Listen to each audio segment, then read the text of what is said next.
One thing that happens is that stress can make you view your life in a negative light, even though your life is objectively awesome.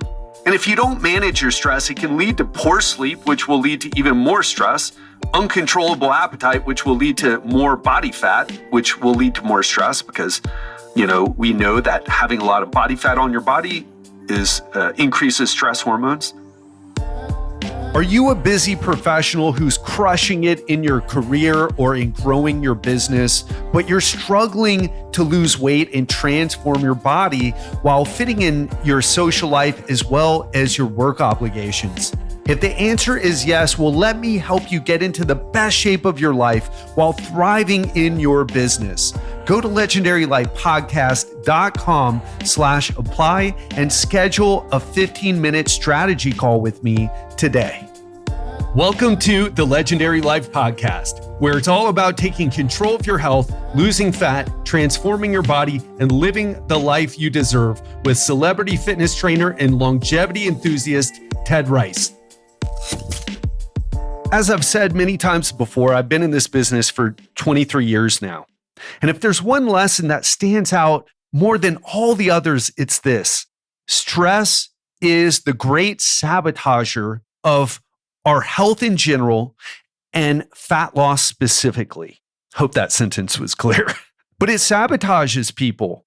It's the number one issue that I see with my clients who struggle in a plateau. So everyone loses weight with me. It's never an issue. But whether they lose 10 or 40, and let's say someone has a lot of weight to lose, let's say they're obese. And the difference between someone who loses 10 pounds in say 4 months or 30 pounds in 4 months, it's stress. So today, what I wanted to share with you is the 5 simple but effective habits I teach my clients to lower their stress. What is up, my friend? And welcome back to the show. I hope you're excited about today's topic. I'm your host, Ted Rice, coach to entrepreneurs, executives, and other high-performing professionals. And like I said, this is the number one thing. It's not only the number one lesson that I've learned for helping my clients, it's the number one thing that I've learned for myself. I have to handle my stress. Life is stressful, period. And if you're growing a business, it's also stressful. It's very rewarding, but it's also stressful. And I want to share with you before I'm going to get into these habits, but what I love about this podcast is I can give you more nuance than I can in like some of the social media posts that I do. And one thing that I've learned about stress is, and this was a game changer for me, stress, when you think about stress, what do you think about? I don't know about you, but I think, divorce, bankruptcy, can't pay your bills, cancer, heart attack, arguing with your wife or husband, arguing with your partner, your kids getting in trouble. Those are obvious sources of stress. But what I've learned is that stress can also be from positive things. For example, I remember a client who grew his business from 300,000 to 65 million in 10 years. I believe those numbers, I'd see either 65 or 70 million. Damon, if you're listening, forgive me if I've got the numbers a little bit wrong. But I remember him telling me, everything is going great with the business. Everything's going great in my life, but I still feel stressed. Damon's dad has a wonderful wife, wonderful family, wonderful children, has a great life, and his business is growing like crazy. And it was stressful. And he was almost, and I've told this story before, but I repeat it because it's one of those stories that changes the game, or at least changed the game for me. It's like, man, people can be super stressed even though their life is going well. And one thing that happens is that stress can make you view your life in a negative light, even though your life is objectively awesome. And if you don't manage your stress, it can lead to poor sleep, which will lead to even more stress, uncontrollable appetite, which will lead to more body fat, which will lead to more stress because, we know that having a lot of body fat on your body increases stress hormones. We know that it increases your cravings for junk food, your urge to drink alcohol, the negative thoughts you have. It's implicated in heart disease, and it'll probably send you to an early grave. That's the bad news, folks. The good news is that lowering stress is simple. And again, I want to add some context here because you might say, no, it's not simple. And yes, it is simple. It's just not easy. Why isn't it easy? It comes back to habits. Where did you get your stress reduction habits from? I don't know about you, but I got them from my parents. Now, luckily, my dad did exercise when I was super young and I picked up on it. But he also started drinking heavily along with my stepmom. And I also used that too. I also adopted that as a habit. And so it's easy to see, like, we learn from our parents and we learn from society. So what do our parents do? No, we love our parents and they've done their best, but most people, period, use alcohol and food to deal with their stress. Men tend to drink more, women tend to eat more. And what does society do? Well, it's constantly kind of, when I say society, I'm talking about the news, social media, what people talk about, which is usually what they saw on social media or the news, right? So what do people do? They argue online. They scroll mindlessly on Instagram or Facebook. And again, I'm not condescending here. I'm guilty of a lot of this as well. And the point I'm trying to make here is that we don't have people teaching us hey, this is how you deal with your stress effectively, because it's super simple. So with that said, let's dive into it. And their habit number one is this: deep breathing for 3 to 20 minutes. And I say 3 to 20 minutes because number one, I'm sharing this because it's something you can do right now with me, and you can get results from it from just 3 minutes. It's not going to change your world doing it for 3 minutes, but if you can just do it for 3 minutes, you can start to do it for 4 minutes or for 5 minutes. Work your way up to maybe 20 minutes. And I say deep breathing as opposed to meditation. Meditation's a whole nother thing. It's something that I do almost daily, but it's a whole nother, it's hard to get into the meditation thing. So the fastest way to lower your stress is through breathing techniques. And while there are hundreds of them out there, one simple technique is this. It's called the 5-second breath. Here's how to do it. Set a timer for at least 3 minutes and start it. Breathe in for 5 seconds. And then exhale for 5 seconds. You can breathe out through your mouth or your nose. I actually breathe in and out through my nose. I'm just breathing out through my mouth for a little bit of dramatic effect here. And you just repeat those steps, breathing in for 5 seconds and breathing out for 5 seconds until your timer goes off. And I want you to do this with me right now. I want you just to take a few breaths, just 5 seconds in, and then 2, 3, 4, 5 seconds out. I don't know about you, but just even a couple breaths, I start to feel more relaxed. Maybe you can even hear it in my voice. I want you to try it. That's how simple and fast it is. What's hard about this is getting ourselves to do it. And the reason this works so well, by the way, is it starts to stimulate your parasympathetic nervous system. Because when we're stressed, we start to breathe more shallow. And when we start to, I'm going to do it again because it feels so good, right? And then breathing out. I already feel relaxed. I already feel more relaxed doing it. What about you? So you can do this right now. You can do it for 3 minutes, even taking a few breaths. It's so simple. It's just, you've got to train yourself to do this. And it's something that I do with my clients. I train them to do this because it is a game changer. I also teach some how to meditate, or I'll take them through meditations if I really feel that's the appropriate thing to do and they're wanting to try it. But you don't need meditation. All you got to do is focus on your breath. One thing I want to tell you though, don't hold your breath. Some people will tell you, do box breathing. So I do box breathing. I just breathe in for 5 seconds, hold it for 5 seconds, breathe out for 5 seconds, hold my breath for 5 seconds and repeat that. Don't hold your breath. We know that holding your breath increases stress, doesn't reduce it. So you don't want to hold your breath. And that makes sense, right? Could we explain the physiology there? For sure. But don't hold your breath. Breathe in for 5 seconds, breathe out for 5 seconds. Habit number 2. Aerobic exercise for 20 to 60 minutes. And I want to say this, lifting weights is the best form of exercise to lose fat, period. It's the king or queen, whatever you're into. It is the undisputed champion of fat loss when it comes to exercise. But aerobic exercise is better for reducing stress. And when I say aerobic, I mean low intensity aerobic exercise. When you're on the bike or walking or on the treadmill, taking a walk outside, whatever it is, and your heart rate's maybe in the 100 to 120 beats per minute range, and you feel like, I'm doing something, but I'm not exercising, but that is exercise. And what it does is it improves your sleep quality. It decreases blood pressure. It lowers your stress hormone and it releases feel-good chemicals in your brain. All right. Aerobic exercise is powerful. And here's something I want to tell you. Strength training or doing high intensity interval training, or even if you're doing like kind of moderate cardio, but it's hard and you're a little out of breath, that actually raises stress hormones. I'm not saying it's bad, but let me ask you this. Have you ever felt stressed and felt like, oh man, I can't go lift weights right now? Or maybe you go do a workout and you feel trashed afterward. Has that ever happened to you? I don't know about you, but it's happened to me a lot when I was younger, especially. And I was just like, no, this exercise is good for you. So let me go crush myself with a high intensity interval routine or doing jujitsu or lifting some heavy weights. And I would feel worse afterward. I mean, I would feel better in a way, but I would feel more drained.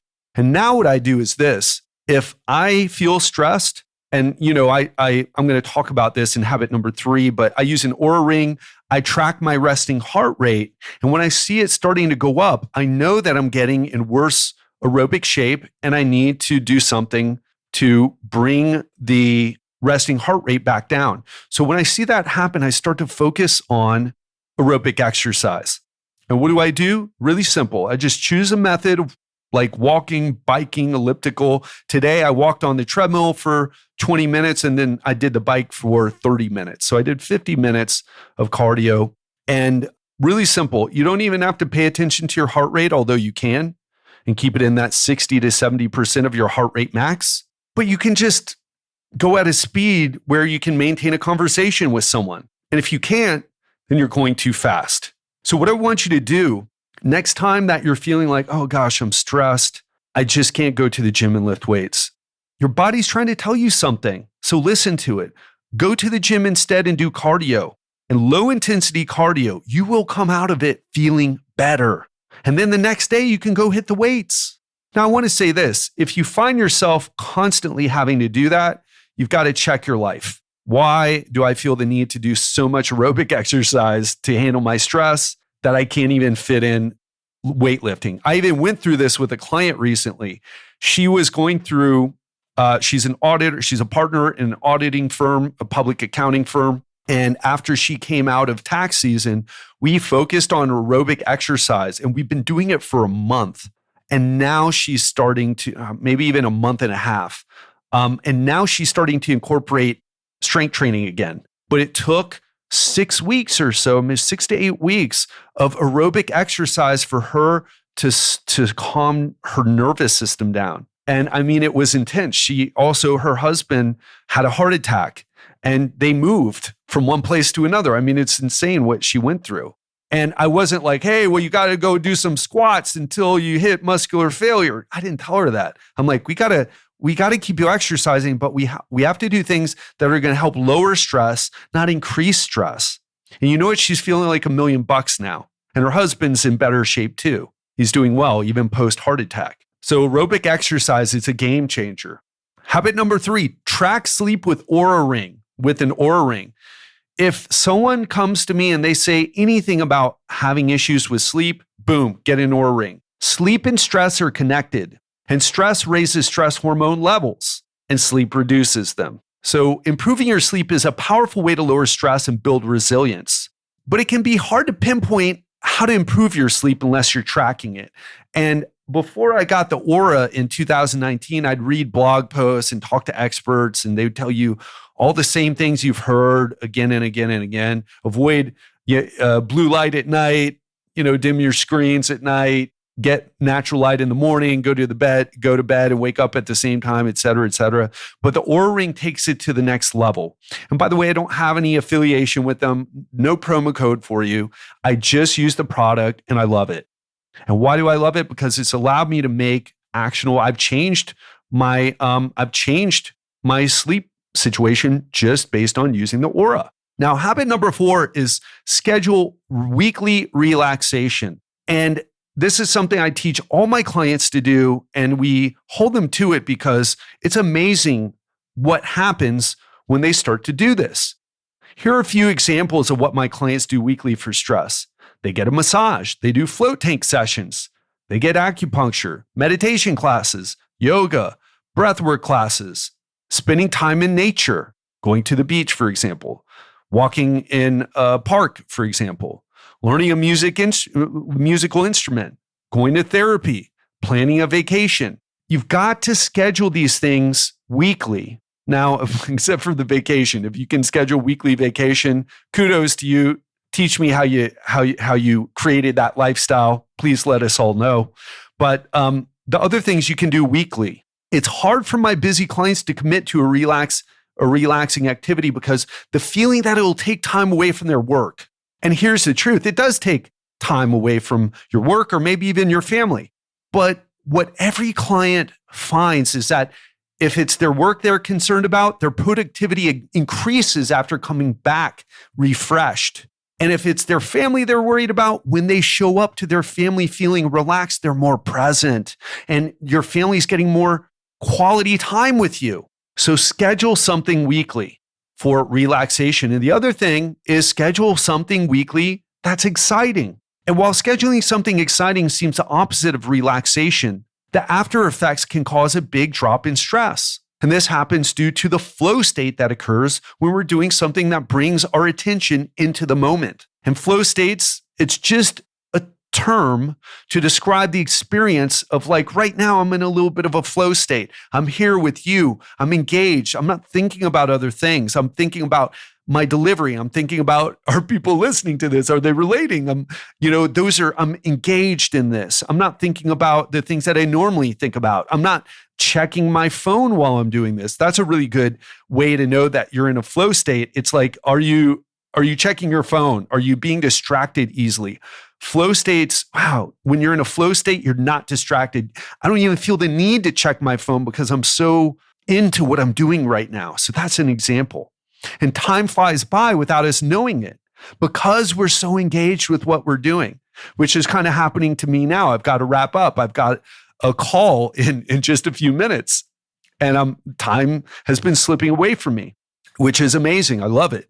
And here are a few activities that my clients do to experience excitement: golf, tennis, pickleball, Muay Thai, Brazilian Jiu-Jitsu, scuba diving, rock climbing, trail hiking, paddle boarding, kite surfing. And those are just a few ideas. Feel free to come up with your own.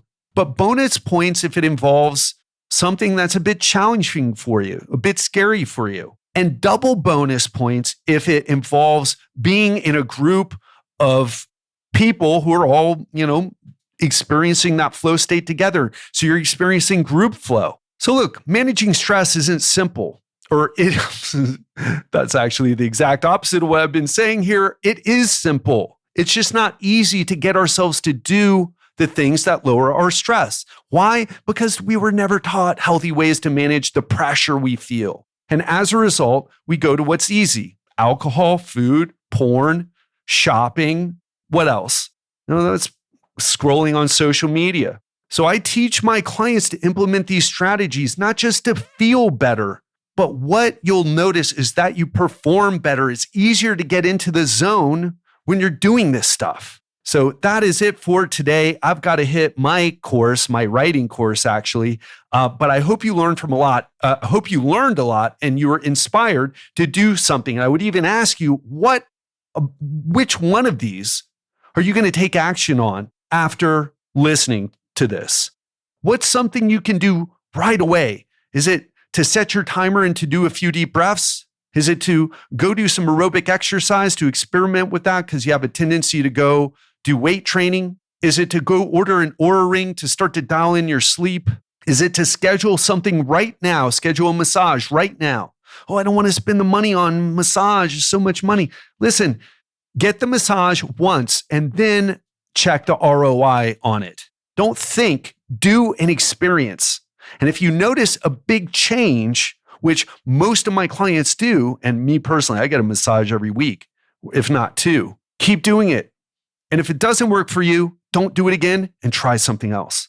And then habit number 5, schedule weekly excitement. These are the things that when you implement these, not only will you feel less stressed, but it's going to be easier to lose fat. It's going to be easier to make money. It's going to be easier to have amazing relationships. because you're there, you're present, you're not distracted by whatever was going on, whatever issue might be going on at work or, maybe personally, whatever it is. So again, which one of these can you take action on right away? That's what I want you to go do. Hope you enjoyed this and speak to you soon. Are you a busy professional who's crushing it in your career or in growing your business, but you're struggling to lose weight and transform your body while fitting in your social life as well as your work obligations? If the answer is yes, well, let me help you get into the best shape of your life while thriving in your business. Go to legendarylifepodcast.com/apply and schedule a 15-minute strategy call with me today. And on Friday, we're going to talk about 4 reasons every man over 40 should get into the best shape of his life. On Legendary Life, we talk a lot about tactics, fat loss, how to do it, how to build muscle, sleep, but I feel like we don't talk enough about the why. And why is that important? Well, because the tactics, it's hard to follow through on unless we're fully convicted, unless we're all in. Because the goal here isn't just to hit some arbitrary number on the scale or achieve a certain body fat percentage. Certainly those things are cool, but it's much more than that.